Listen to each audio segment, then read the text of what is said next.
Welcome to Conversations with the Candidates.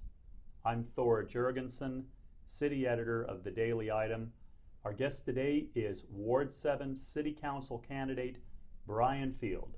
Welcome, Brian. Thank you, Thor. I appreciate the invite today. You're quite welcome.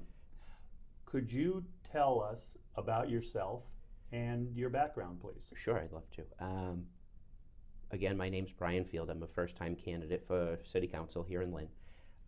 Last October, it was announced that the current councilor, Rick Ford, was going to go for the councilor at large seat. And since then, I announced my candidacy.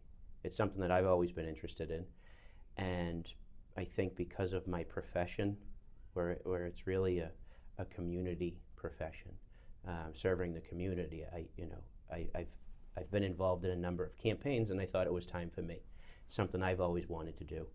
And I think because of my profession of serving, I really have a great deal of experience.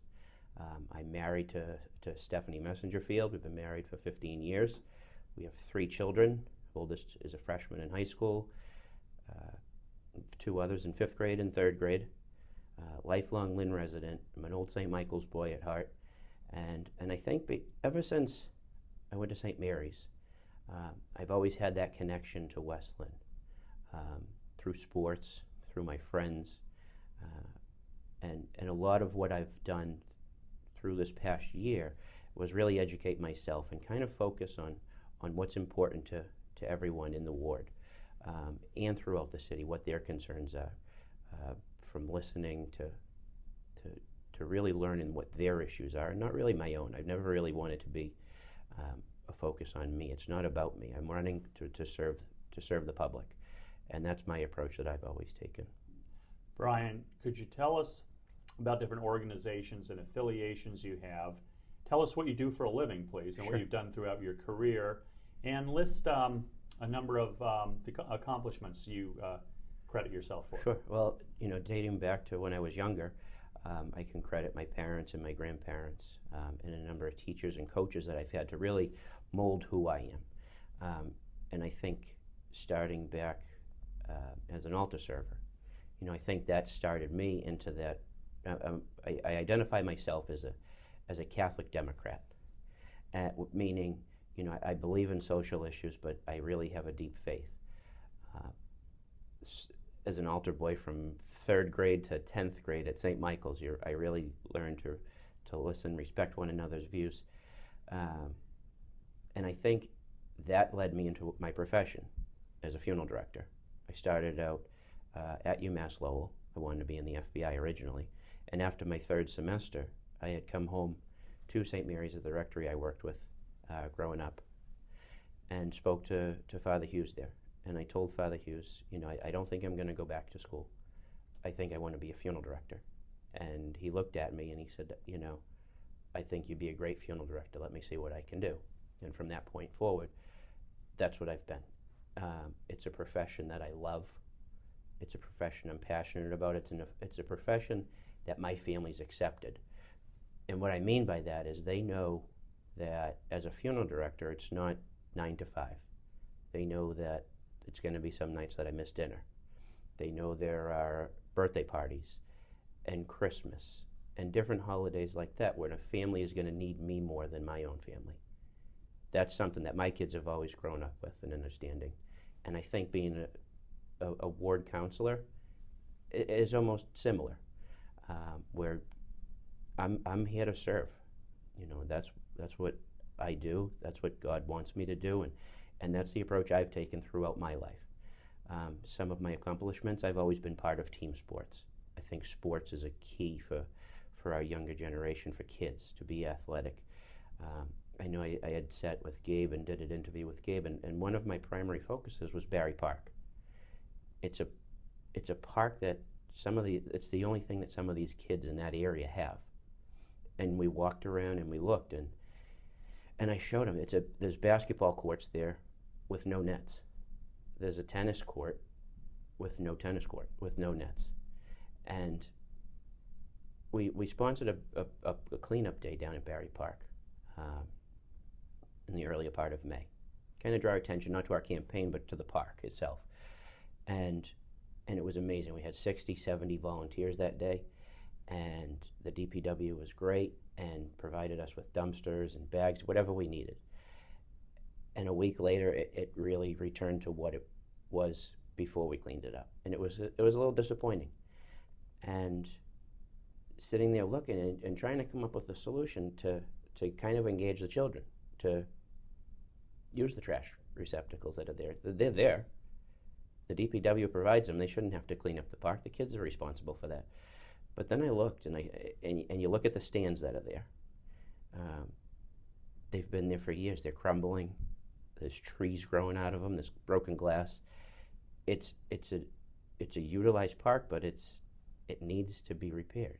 And it's a central focus of mine, if elected, to really redo this park. I remember back in the days when you'd be at Breed, and across from Breed was just a field of reeds.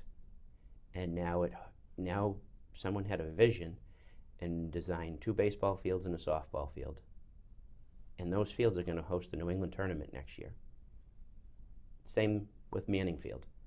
When Manning Bowl outlived its comfort and its use and became unsafe, people argued that there was too much history to raise it. But the Park Commission voted to demolish what was there and rebuild something better, and they did. And it's those choices that they made that change our image, not just within the city, but outside the city, where people, instead of seeing Lynn as a negative and not reinvesting in itself, will want to play here, will want to come here. Same thing, another example would be the auditorium at City Hall. People see what we're doing here, and they reinvest, and new restaurants will come. And that's a big part of what the city needs to do, is keep reinvesting into areas. Barry Park is certainly one of those areas that's that's been talked about for years, and nothing's been done. It's time that we do something there, and that would be a focus if elected as Ward 7 Councilor. What is the biggest issue facing the city? Well, for the past year, that's exactly what I've asked people that I've met in Ward 7, and it's a different answer to everyone. The number one answer is probably crime, and another issue you'd ask the students, and they'd say overcrowding, or you'd say to someone else, what do you think the issue is? And they say there's not enough jobs, development. Okay, so to everyone, the number one issue is different. I don't just talk about the issues as a candidate. What I've done for the past year is educate myself on those issues. If someone said crime is a problem, I've done ride-alongs with the police. I've sat down with them and discussed how the budget cuts are affecting their performance. I've seen them on the street and how they interact with people and in dangerous situations. If you said development is important and job creation, I've sat down at meetings with the Lynn Area Chamber of Commerce with Mr. Patsios, for example, on the Federal Street lots on either side of Federal Street and what the development plans are there. That affects Ward 7 residents. But it's also bringing job growth into the city. It's also creating a higher tax base that we can further fund schools. The Marshall Middle School is on schedule to be open this year. It's the first school that we've built in over 20 years since classical. We all know what happened with classical and is continuing. It left a black eye on the state trusting our decisions. I went to Lynn Classical to speak to their government classes and explained that your decision now might affect the city's decision in 20 years from now, and used that example. Right now, the construction of a new Pickering is important, but it's not. The city has an obligation to these buildings that are some are over 100 years old, schools, fire departments, but certainly, everybody seems to agree that public safety is the number one challenge for our city. Reinvesting in public safety is investing in our future. It shows future developers, that we're taking a serious approach to the problems in our area. We need you to take a serious approach towards development here. How does the council, in particular a ward councilor, spur that investment into public safety? Well, the mayor decides the budget, and this year all 11 councilors voted in favor of our budget. Over the past 2 years, the budget's been tight with school spending, with public safety spending. There's been cuts across the board, with no increase in residential tax or business tax. We can't really tax the residents anymore. We have to increase our tax base by not increasing our own taxes. That's to draw new businesses here. What types of businesses should we draw here? I've sat in meetings with Congressman Moulton and listened to what their ideas are on the national level. We have a great water resource in Lynn Woods.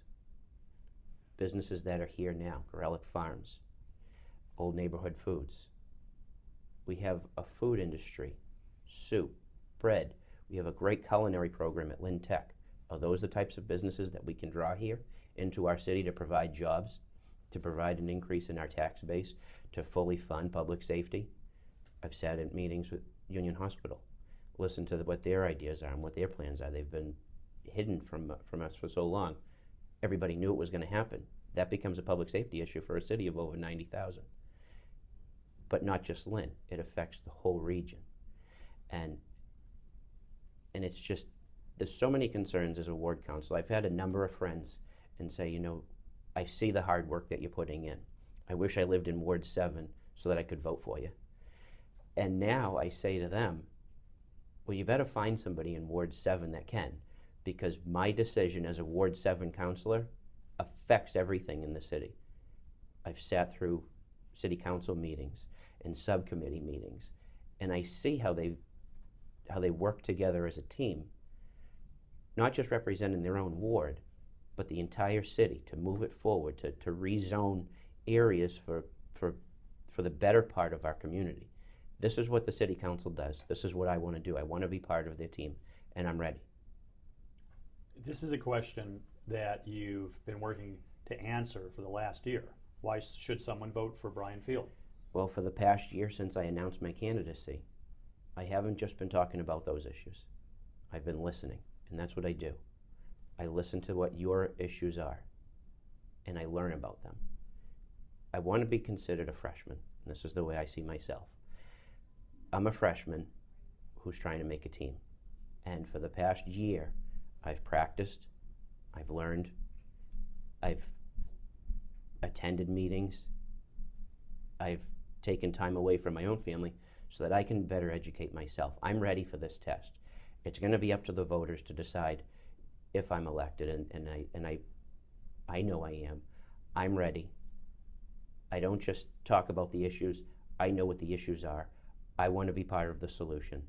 I'm ready to be a Ward 7 city councilor, and I ask for everyone's vote on November 3rd. This has been a conversation with Ward 7 City Council candidate Brian Field. I am Thor Jourgensen, City Editor of The Daily Item. For more election coverage, please read The Daily Item at itemlive.com. Brian, thank you so much for your time. Thor, thank you. Pleasure.